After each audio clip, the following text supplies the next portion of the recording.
All right, so good morning, everyone. My name is Pierre Siccardi, and I'm a product analyst for Common Alkon. And today we're going to discuss the environmental benefits of onboard monitoring system. So to begin my presentation, I will first discuss what is monitoring, and we'll begin with some code. So Galileo said that we need to measure what is measurable and make measurable what is not so. So that's my everyday challenge. And then if we continue with codes, if you can't measure it, you can't improve it. So today we are here to help sustainability, improve sustainability. So first we need to measure it.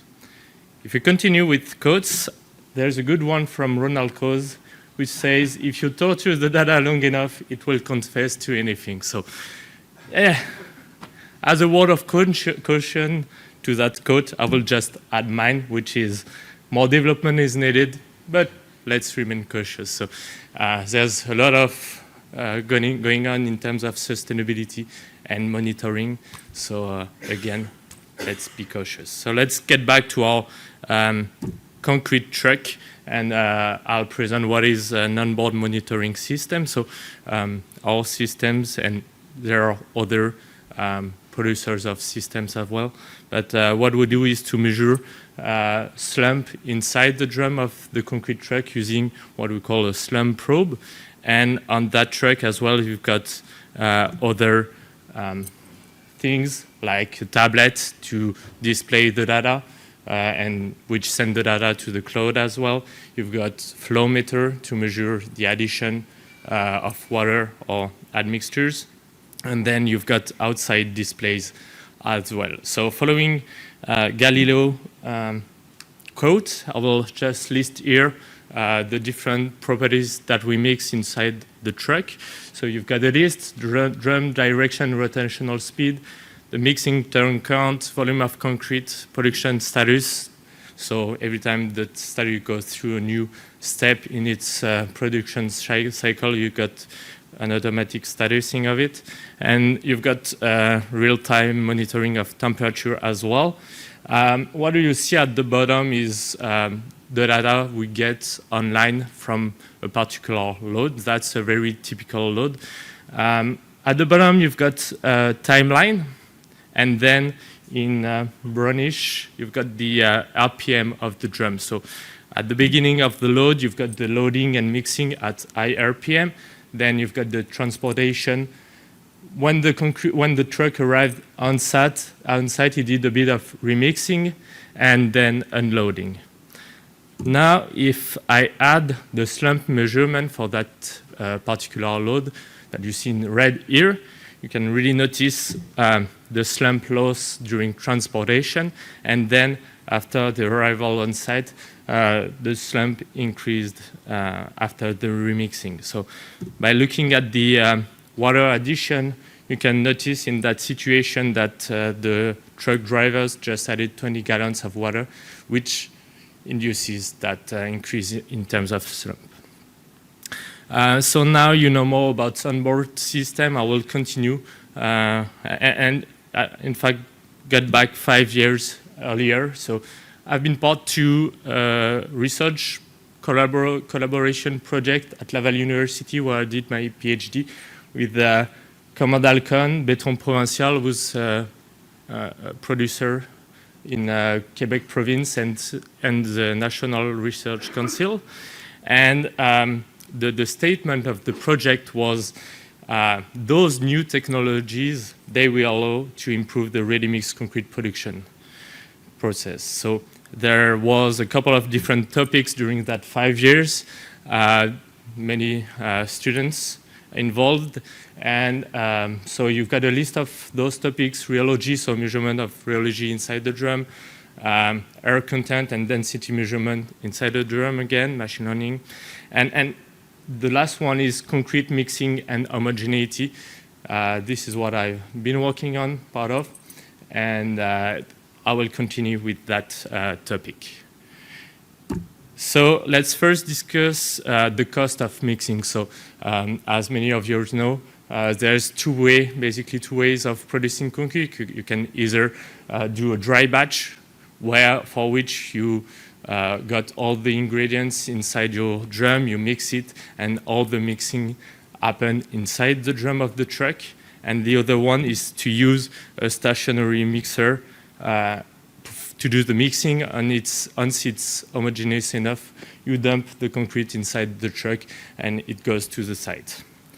Now, if we look at the figures for the cost of mixing, and that's for the truck alone, it takes more time basically to mix and to produce a full load of concrete for a dry batch, 14 minutes versus 11 minutes.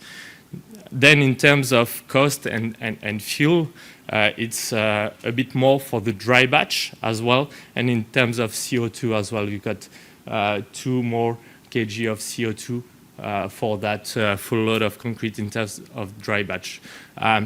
We need to be cautious. Again, those figures, it's only for the truck itself, so it doesn't count the cost of the stationary mixer.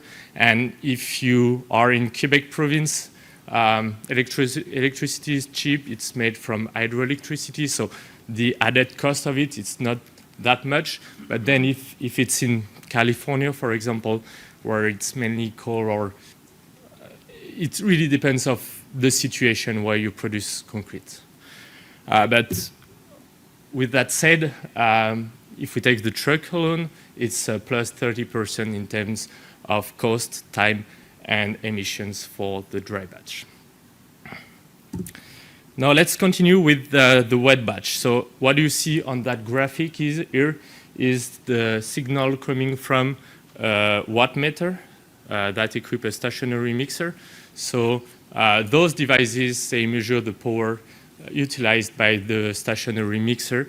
And based on that signal, you can decide on, or you can measure the homogeneity of concrete. So once the materials are loaded in the mixer, you've got a peak of power and then it decreases. And using those devices for stationary mixer, you can save 17% of energy and 32% of mixing duration. So that's a great tool to help improve the mixing of concrete. And if we have a look at the standards, ASTM C94 requires no mixing duration for stationary mixer. So if you are able to prove that your mix is homogeneous enough, you can decide what's the mixing duration is. And you've got basically a set of tests to prove that. So having that said, the question was, with those onboard tools for truck mixer, could we use them to detect homogeneity and the end of mixing, in the end to help save time, emission, and money, while still ensuring the quality of concrete? So to continue, we'll have a look again at the standards. In ASTM C94, there's a couple of limits.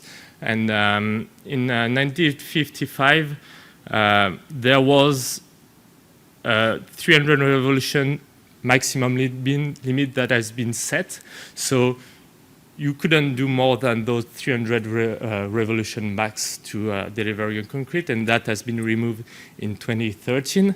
Then there was a 90 minutes maximum that has been removed a couple of years ago. But if you go to the dry batch section in that standards, there is still a 70-200 revolution. So you have to do at least 70 revolution, and you can't go up that 100 revolution.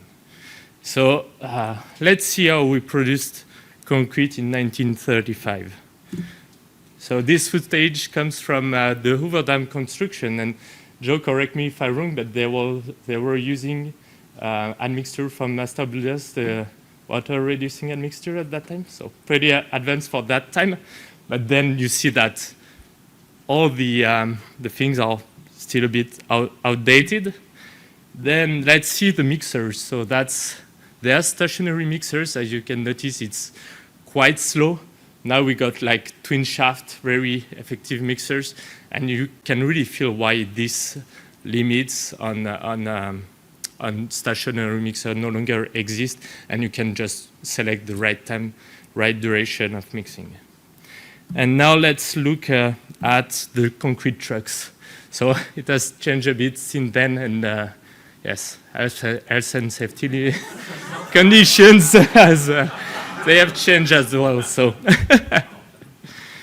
so then the whole point of that is, can sensors challenge these 70-200 revolution limits? Let's get back to our truck.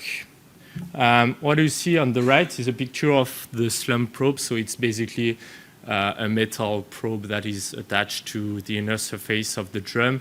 Every time the drum is making a revolution, it goes through concrete and you measure filling with it. This is basically the three properties we measure with the slump probe. So the speed, rotational speed, the pressure applied on the probe, and the angular position. On the left, you've got a crosscut of the drum. And every time it does a revolution, it goes through concrete, and you've got what we call a pressure pattern. And that pattern is linked with the mix design, the speed.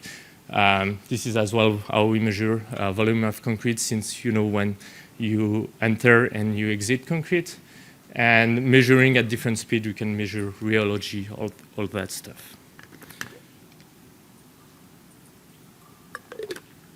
So then, let's take a similar load and a typical load of concrete during the mixing, the initial mixing process.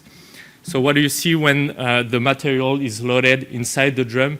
The pressure increases, it reaches a maximum, and then once mixing is applied, you can see that the pressure is slowly decreasing until reaching a plateau.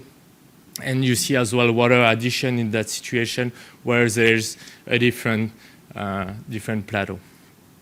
So the whole challenge of my project was to, in fact, how to analyze those signals to detect homogeneity. When can you raise the flag and tell the operator you are homogeneous enough, just stop mixing and go to site?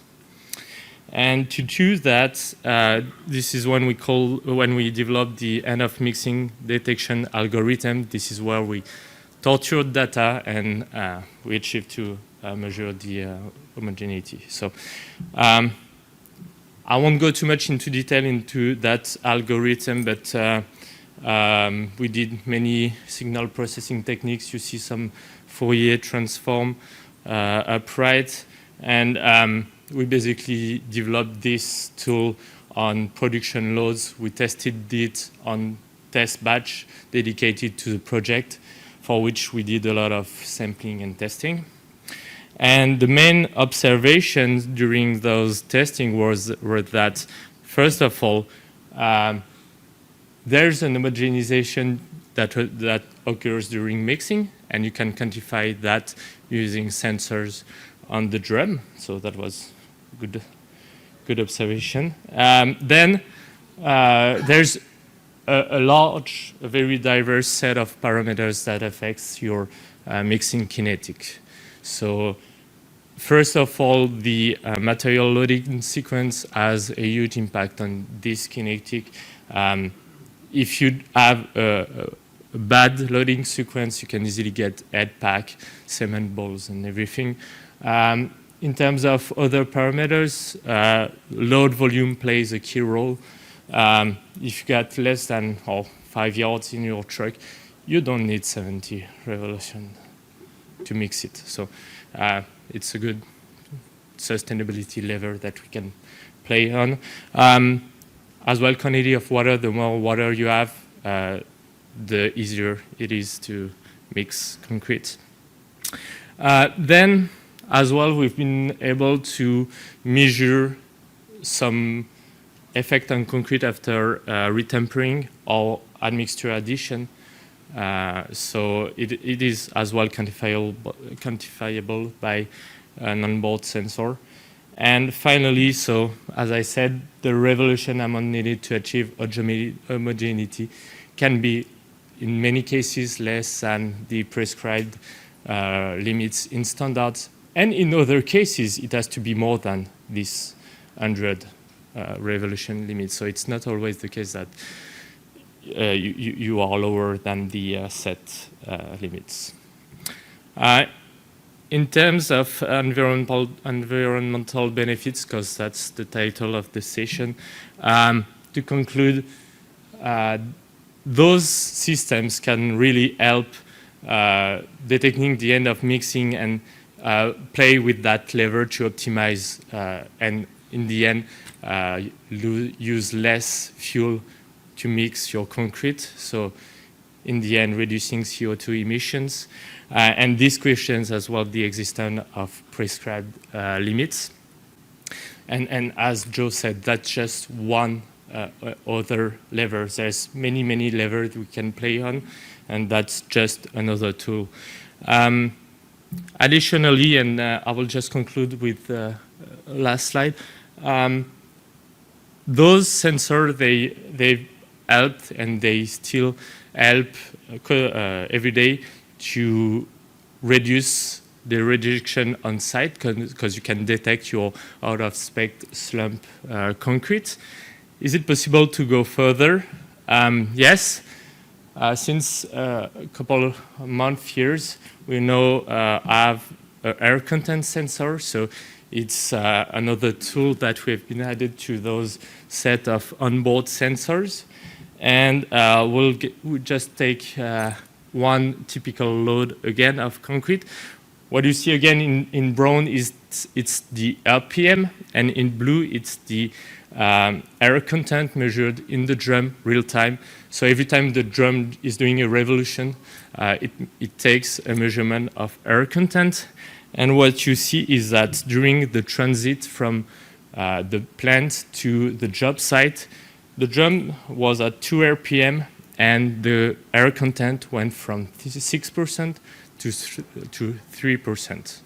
Then when the truck arrived on site, it did 10 turns at 5 RPM, and there's a plateau because there's no measurement at that speed, but then you see that the air content has increased to 4.5%, and then the operator lets the drum run at 3 or 4 RPM, and there's a plateau at 4.5%. So I'm asking you, what's the air content of that concrete load?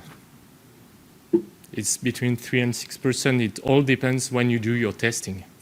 So air content is someone like slump. It evolves during delivery. It is affected by a large set of parameters like the mix design, what kind of air training and mixture you're using, and as well the mixing history, which, as you can notice, it's really important.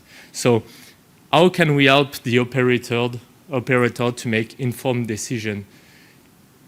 Should I mix again? Should I stop mixing? Because otherwise my air content will be too high and I will be rejected. That's the whole point of it, and this is where we are.